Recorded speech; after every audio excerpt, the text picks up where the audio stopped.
할렐루야. 옆에 분들 인사 한번 나누겠습니다. 잘 오셨습니다. 사랑합니다. 요거 한번 날려주세요. 이거 옆에 분. 사랑합니다. 좋은 날 올 겁니다. 그 선거철이라고 그래서 참 저는 많은 기대를 하고 있습니다만 가는 데마다 소음이에요, 사실. 꼭 저렇게 선거 방식을 해야 되나 그런 생각이 들었고, 두 번째는 이제는 우리 국민들이 당을 보고 찍지 않아요. 지역 일꾼들을 뽑는데 무슨 당이 필요합니까? 누구를 보고 찍어야 돼요? 사람을 보고, 그 비전을 보고, 정책을 보고 찍어야죠. 그러니까 우리 국민들이 이제 의식이 굉장히 업그레이드가 된 것 같아요. 좀 뭔가 경계선에서 막 왼쪽, 오른쪽, 남쪽, 북쪽으로 치우쳐 있던 모든 상황, 그 다음에 젊은 사람, 노인들 이렇게 치우쳐 있던 상황에서 우리는 그 경계선에 서 있어야 되는데, 경계선이 중심이고 원심이고 부심이고 본질이고 근본이 누구냐면 예수 그리스도가 돼야 돼요. 집에 가서 더 크게 하면 그렇게 될 수 있길 바랍니다.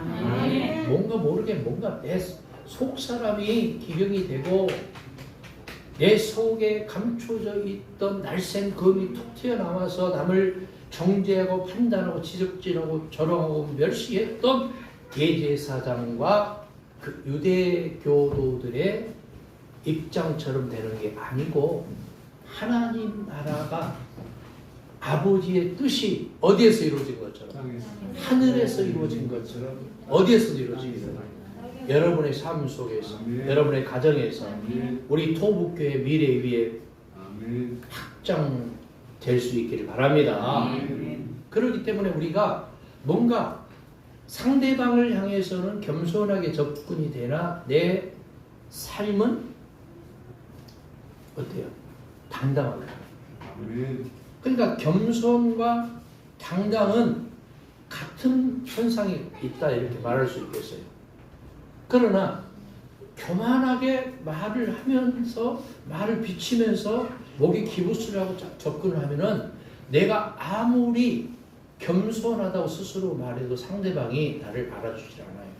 그래서 요즘에 트렌드가 뭐냐면은, 코로나 팬데믹 상황 이후에 트렌드가 뭔 줄 아세요?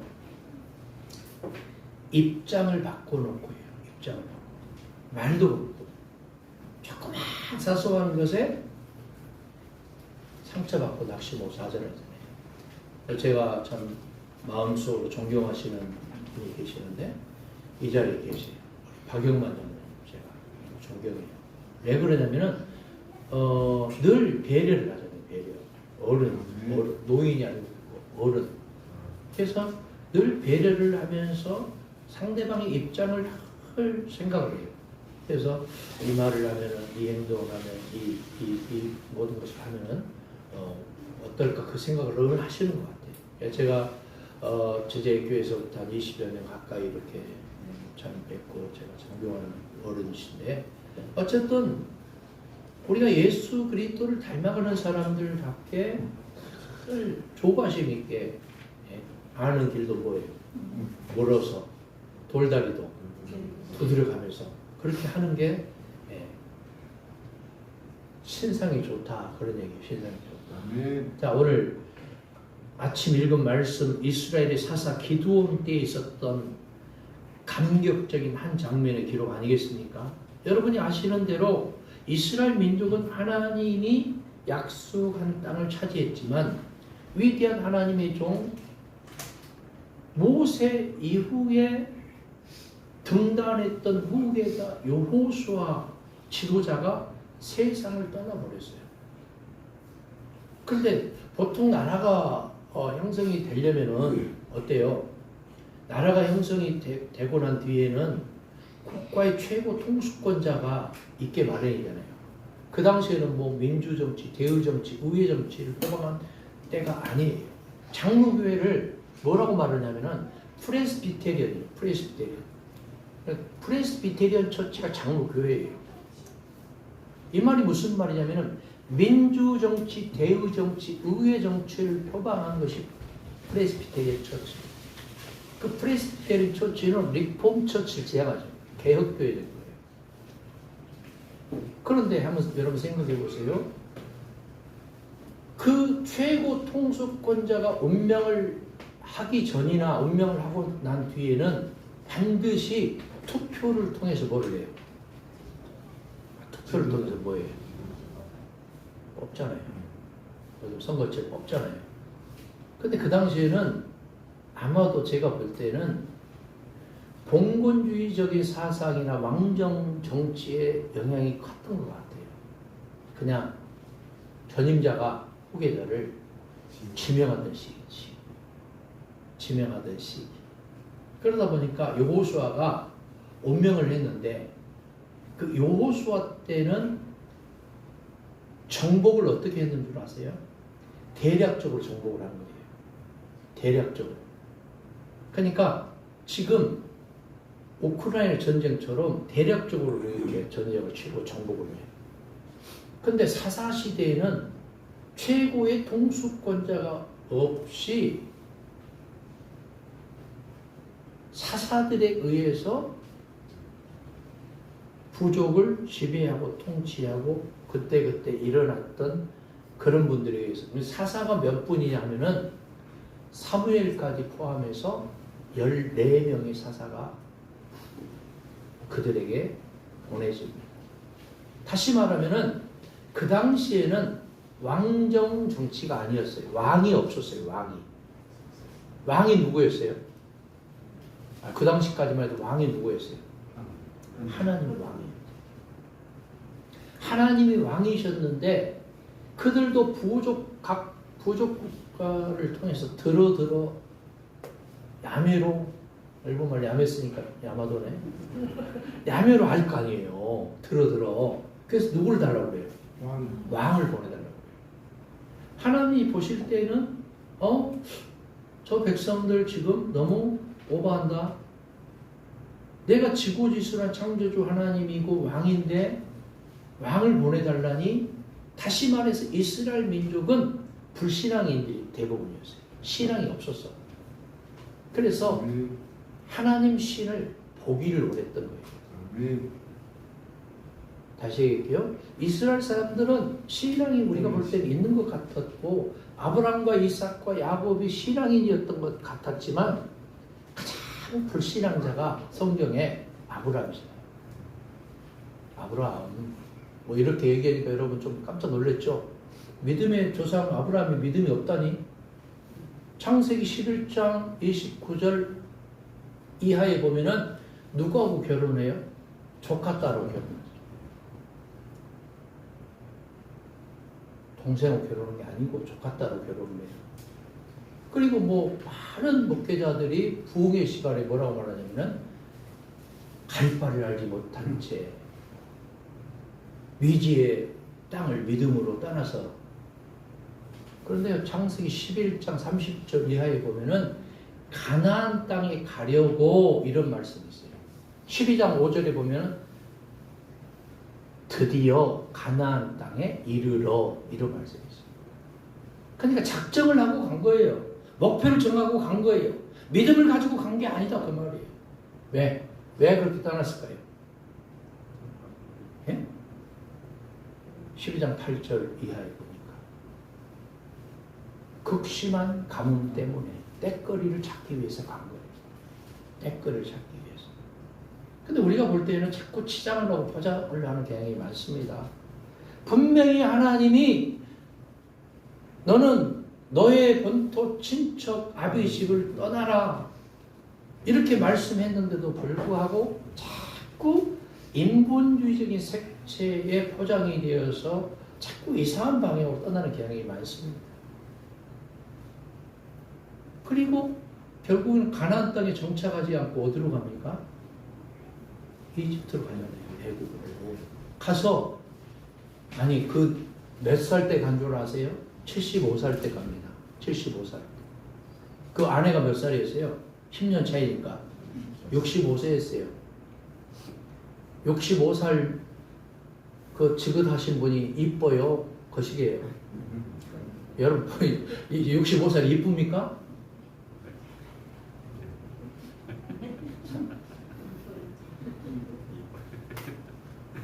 좀 거시기하네. 물론 강모사님 오늘 보니까 머리도 단발머리하고 아주 예쁘게 오셨습니다만 어쨌든 떠나기 전에 아브라함은 계산을 해요. 내 목숨과 재산과 자녀들과 식솔들을 지켜야 되겠다는 생각. 그래서 자기 부인에게 뭐란 말이에요? 여보 당신은 이쁘니까 아내라고 하지 말고 뭐라고 불러라?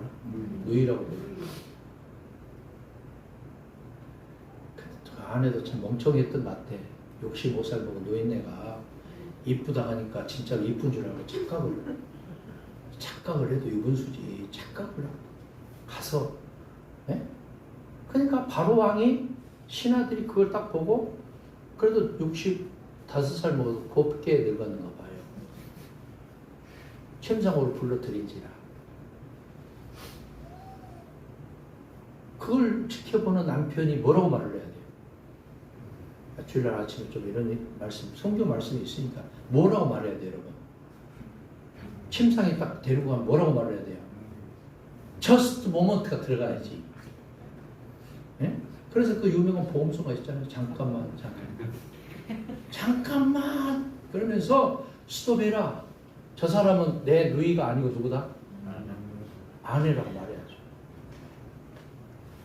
집에 가서 아멘 하시기 바랍니다. 남성들이시여 신상을 정확하게 밝혀야죠. 그 아내도 문제예요. 아내도. 근데 그것이 한 번만 그랬어요? 재산 얻고 가축 얻으니까 나중에 창세기 20장에 보니까 또 한 번 더 해. 맞드는 것 같아. 예? 아비멜렉 왕에게 또 한 번 또 해. 26장에 보니까 아들 이삭도 부전자전이라고 아버지 닮아서 그대로 또 해요.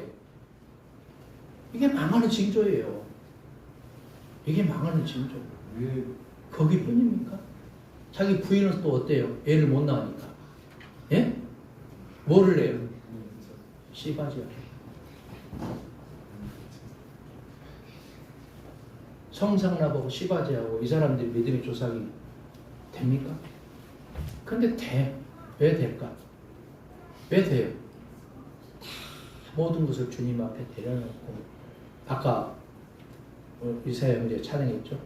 주님 뜻대로 살기 이랬네. 주님 뜻대로 살기 이랬네. 뭐하지 않겠네. 뒤돌아서지 않겠네. 그렇기 때문에 믿음의 조상이 되는 줄 믿습니다. 두 번째는 예수님 때문에 믿음의 조상이 되는 거예요. 예수님 때문에. 예수님도 성경 사복음서에 아브라함의 후손이라 일컬음을 받는다는 메시지가 있어요. 어디서? 하나님 나라에서. 그러니까 아브라함은 어디 간 거예요? 뭐 페이스북에 어떤 분이 그래요. 구약시대 사람들은 하나님 나라 못 갑니까? 저는 무슨 왕조들은 얘기냐. 성경에 분명히 있는데 어디에 써있네요? 성경에 써있네. 아브라함이 하나님 나라에 갔어요 안 갔어요? 갔다니까요. 성경에 보니까. 예수님 말씀하셨잖아요. 그러니까 우리가 과거에 지었던 생각과 말과 행함으로 지었던 모든 죄를 십자가 밑에 내려놓고 회개하고 자복하고 통회하는 분들은 중생함을 입었고 죄사함 받았고 거듭남을 입었어요. 믿습니까? 잘못을 고백해서 죄사함 받은 게 아니고 에베소 2장 8절 9절에 있는 말씀처럼 하나님이 거둬주시는 은혜의 선물인 줄 믿습니다. 뭔가 좀 영적인 거시안적인 안목을 지닌 사람들이 돼야 돼요. 사소한 지역적인 것에 연연해서 집착하고 내 생각과 다르다는 이유로 판단하고 정죄하고 조롱하고 멸시해서 잘못이라고 근거 없는 얘기를 해대고 이런 것들이 주님 보시기에는 정말 예수를 다시 못 박는 거예요. 니코스 카스키의 그 예수 다시 십자가에 못 박다라는 그 노벨 문학상을 받은 분이에요. 그분이 오래전에 책 조서의 내용이 그렇습니다. 자, 오늘 여러분이 아시는 대로 사사시대는 정확하게 뭐 몇 년이 이어졌다 이렇게 말할 수 없지만 대략적으로 400년 동안의 사사시대를 보고 있습니다. 그동안 이스라엘 민족은 끊임없이 인접한 나라들에게 도전을 받아왔어요.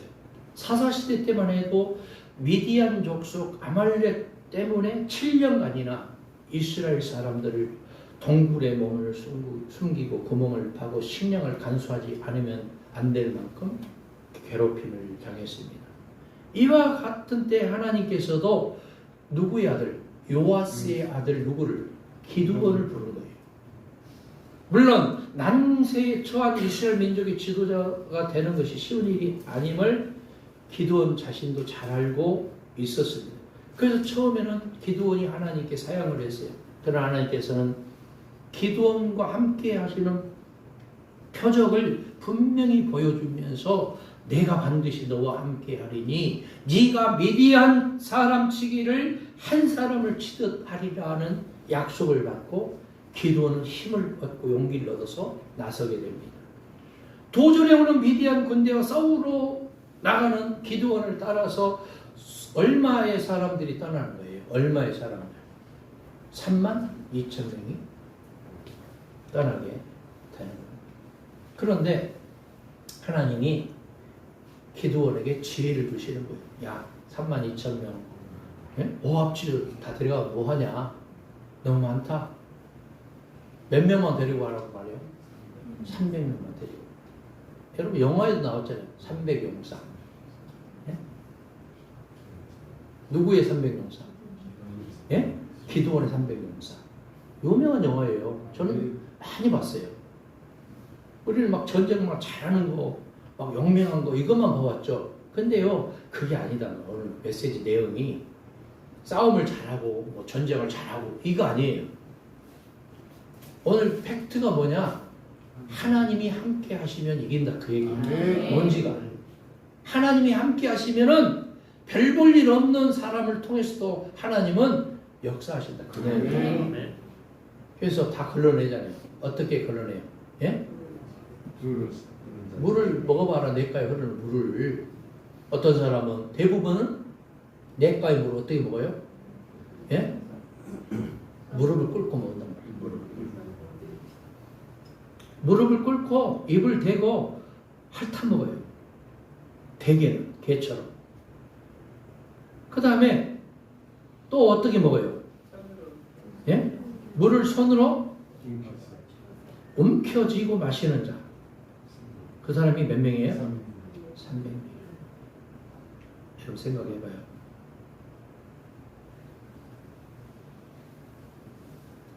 우리가 물을 어떻게 마시든 그렇게 중요한 것 같지는 않아요. 제가 볼 때는. 근데 하나님이 우리의 중심을 보실 때에는 뭔가 모르게 군인답게 경계 근무 잘하고 고초 잘 서서 막아주고 나라를 위해서 최선을 다하는 모습. 공부하는 사람은 공부하는 모습. 아니 그 남의 녹을 먹고 다니는데 회사에 근무하는 분이 돈은 많이 받고 싶고 일은 하기 싫고 그래서 코로나 걸리지도 않았는데 진단 키스트 가지고 남은 거 사가지고 휴가 일주일 내고 그런 사람들 걸리면요 봐주면 안 돼요. 삼진 아웃도 필요 없어요. 그냥 아웃 시켜야 돼요. 똑같아요. 사업을 하는 사람이 남의 돈을 사기를 쳐서 제가 미국 무대 우리 전사님이랑 이표준 집사님이랑 그 일 시켜주려고 사장이 업체를 다 8개를 가지고 있어요. 8개. 아마 유튜브 보는지도 모르겠어요. 한번 보라고 내가 하는 얘기예요. 사업체를 8개를 갖고 있더라 한 분이. 여러 사람 이름으로. 그래서 어떻게 하느냐. 그분이 직분이 장로님이에요. 골프 치러 가요. 거기서 한 타당 100만 원씩을 해요. 그리고 300만 원을 저 사람 주고 싶으면 이뤄줘서. 그 다음에 단란주역 룸사롱 가서 술값 다 대주고 2차 가는 비용까지 주고 봉투도 주고 그런 식으로 로비를 내요. 누구하고 짜고 한국 로비스트하고 짜고 그 다음에 거기에서 오더를 따기 위해서 한 건당 3개, 4개가 들어가. 가장 높게, 가장 낮게, 가장 적당하게 미군들이 원하는 가격 이렇게 한 서너 개를 소위 어려운 한자적으로 어떻게 고스톱 치는 거예요? 짜고 치는 고스톱이에요. 그리고 거의 다 따, 오다를. 그리고 시중가의 2.5배 정도로 뻥튀기를 해서 작전세로 들어가서 그것을 돈을 가져가요. 여러분 이것이 정당한 거예요? 공무원들도 그렇게 해왔다는 거예요. 나 깜짝 놀랐어요. 미군 부대 그 돈을 누가 가지고 운영합니까? 미군 부대 그 돈 누가 가지고 그 미군 부대 운영을 해요? 3만 5천 명, 6천 명. 예? 누가 낸 거 가지고 내요? 우리 국민들이 세금 가지고 하는 거예요. 미군들까지 나간 줄 알았거든. 100%예요, 100%. 그 다음에 그 미군 부대에 있는 모든 기물들이 어디 건 줄 아세요, 여러분? 어디 거 가져온 줄 아세요? 미국에서 가져와. 미국은 어디서 수입을 해와요? 동남아 거 수입을 해, 싼 거. 미국으로 가져가서 다시 미국에서 또 가져와. 이런 잘못된 관행과 악순환이 지금도 계속 이어지고 있어요. 이것이 예수 믿는 사람이 해야 될 짓인가? 먹고 살기 위해서 그렇게 해야 되는가? 나 굉장히 회의를 많이 느꼈어요. 그거 보면서.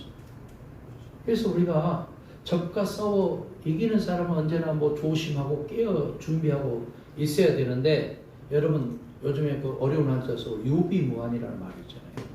준비하고 있으면 만일의 경우가 생긴다 해도 과히 놀라거나 당하지 않을 정도로 능히 이겨나갈 수 있다는 뜻입니다. 그리스도인 군대에 우리 믿는 사람들은 항상 깨어 있어 이 극비성이 있는 사람들이 돼야 되는데 자꾸 잘못된 관행과 논리와 사고로 그것을 법을 해서 내가 부를 쟁취하려고 하거나 먹고 사는 수단을 삼는 것 자체는 잘못된 거예요. 아멘.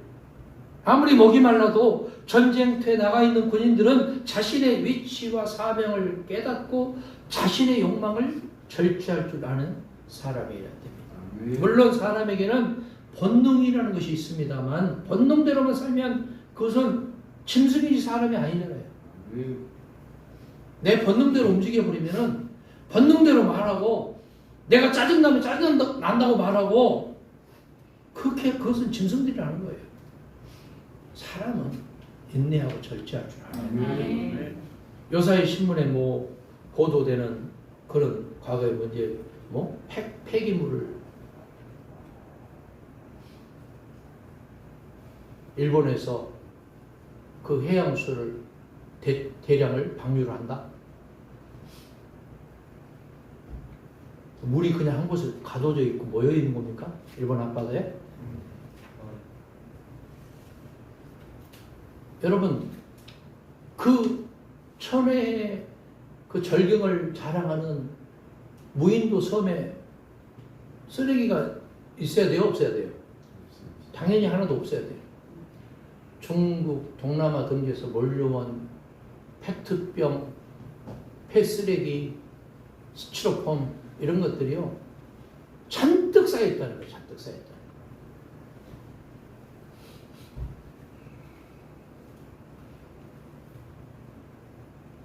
교과서를 인쇄하는 사람들이 책임 있는 고급 공무원들을 끼고 부정을 저지른다든지 개인의 치부를 위해서는 수단과 방법을 가리지 않는 모렴치한 사람들이 우리 사회에 있다는 것은 유감이 아닐 수가 없습니다.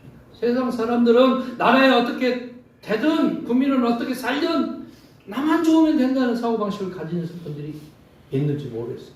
그러나 우리 그리스도의 군대인 우리 믿는 사람들을 향해서는 주님이 말씀하셨어요. 누구든지 예수를 따르려면 자신을 부인하고 자기 자신의 뭘 지고 십자가를 지고 그리고 나서 예수를 따르라. 그리해야 그 사람이 예수의 제자인 것을 알게 될 것이다. 인간은 보통적으로 부를 추구합니다. 그러나 주님은 우리를 위해서 부하셨으나 가난하셨어요. 아까 복음송 약한 나로 강하게, 가난한 날 부하게, 넘만 날 벌 수 있게 주님이 행하셨네. 내가 건너야 할 건 거기서 내 죄를 씻겼네. 이제 주의 사랑이 나를 향해 흐르네. 깊은 강에서 주가 나를 일으키시네. 그래서 우리는 구원의 노래를 부르고 예수의 자유를 누리네. 제가 금요일 날 말씀도 그거였어요. 그거는 맞습니다. 자유와 방종은 본질적으로 다르다. 자유는 책임과 의무를 다할 때 권리를 취득할 수 있는데 그 권리가 뭐예요? 자유라는 권리. 할렐루야. 방종은 자유라는 권리만 추구하되 책임과 의무를 다하지 않는다. 우리 예수 믿는 사람들 한번 고민해 볼 문제예요. 내가 누릴 것만 잔뜩 취하고 내가 해야 될 도리는 하지 아니하고 자유만을 원하는 권리를 행사한다면 방종하는 사람들이에요. 아멘. 권리와 책임과 의무는 그래서 상관관계에 있는 것입니다. 아멘. 그리스도의 군대가 되려면 자신을 이길 수 있어야 됩니다.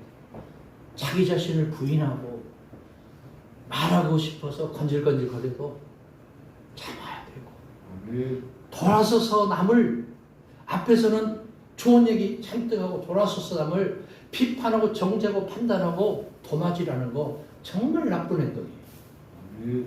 이래서는 안 되는 거예요. 의리를 저버리는 사람 정말 수치스러운 얘기예요. 돌아서서 그 사람을 칭찬해줘. 칭찬해줘. 그 사람 정말 좋은 사람. 포장을 해줘.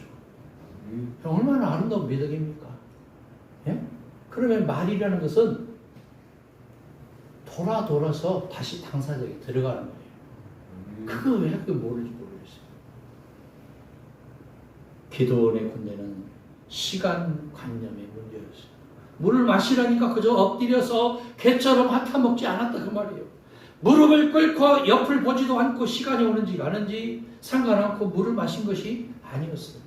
짧은 시간 내에 마셔야 되는 것을 알고 있었으므로 한가히 그러지 않았습니다. 그래서 이스라엘 사람들은 광야 40년 동안에 밥을 어떻게 먹었어요?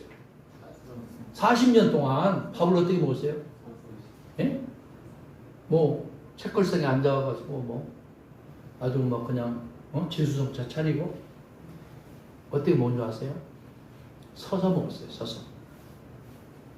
뭘 짚고? 지팡이 짚고 서서. 어제 보니까 우리 이 집사님 지팡이 2개 스틱 가지고 등산하려면 지팡이가 있어야 된다는. 그 등산하는 지팡이 아니고요. 썰매 타는 스틱이거든요.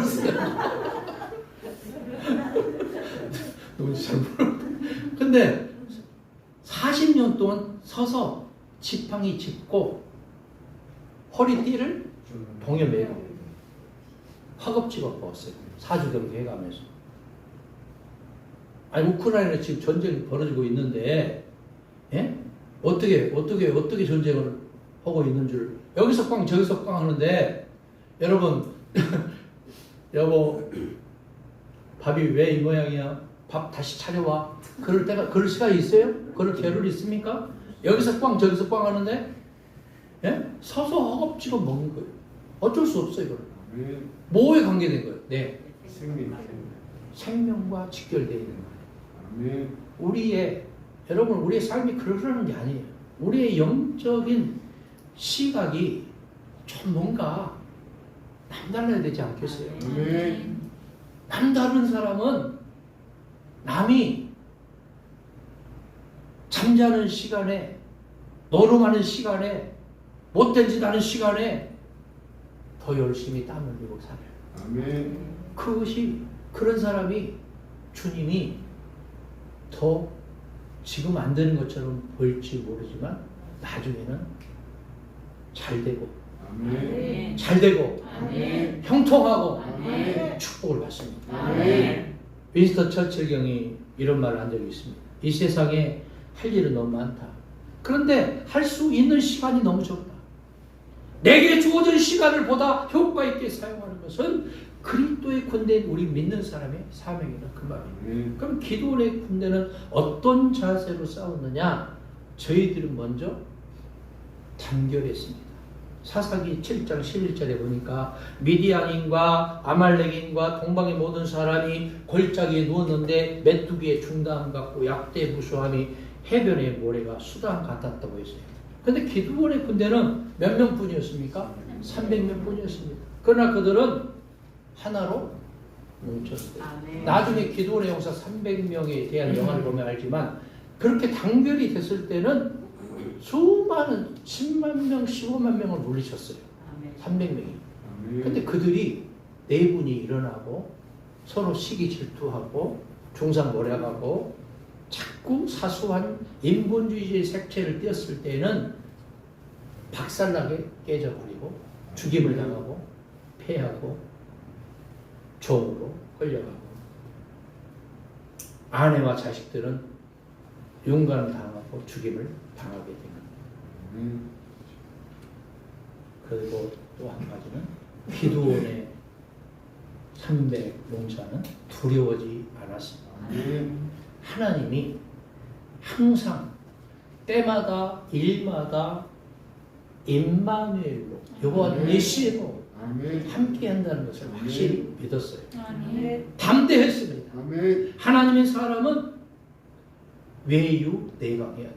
예수님도 그런 말씀하셨잖아요. 베드로처럼 온유하고 뱀처럼 지혜로워. 외유 내강. 예? 근데 사람들은 참 의식 없는 분들 거꾸로 사는 사람이 많아요. 겉으로는 강한 척 하는데 속으로는 부들부들 떨고. 예수 믿는 분들은요, 제가 설교 시작하면서 그런 말씀을 드렸잖아요. 좀 뭔가 표현이 남달라야 돼요. 생각이 남달라야 돼요. 삶이 남달라야 돼요. 그런다 해서 팍팍 튀라는 게 아니에요. 좀 절도 있는 삶, 절제하는 습관. 말을 해도 생각 없이 하는 게 아니고 상대방의 입장을 바꾸는. 평택 밑에 뭐가 있어요? 입장이라는 동네 있잖아요. 정말 입장 난처할 때가 많아. 평택 위에가 뭐가 있어요? 오산이라는 마을이 있잖아요. 오산하지 말아야 돼.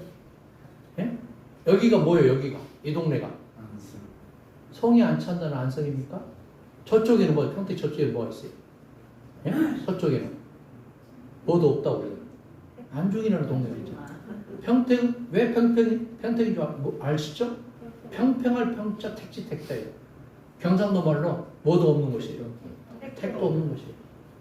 근데 우리는 성이 안 차는 안성이 아니고 편안한 토북교회가 될 줄 믿습니다. 편안을 낳자예요. 사실은 편안을 낳자. 주님의 나래 안에서 안겨서 강하고 담대한 믿음을 갖지만 비둘기처럼 온유한 성품을 갖고 편안하게 어떻게 살겠네? 편히 살겠네. 어떻게 살겠네? 편히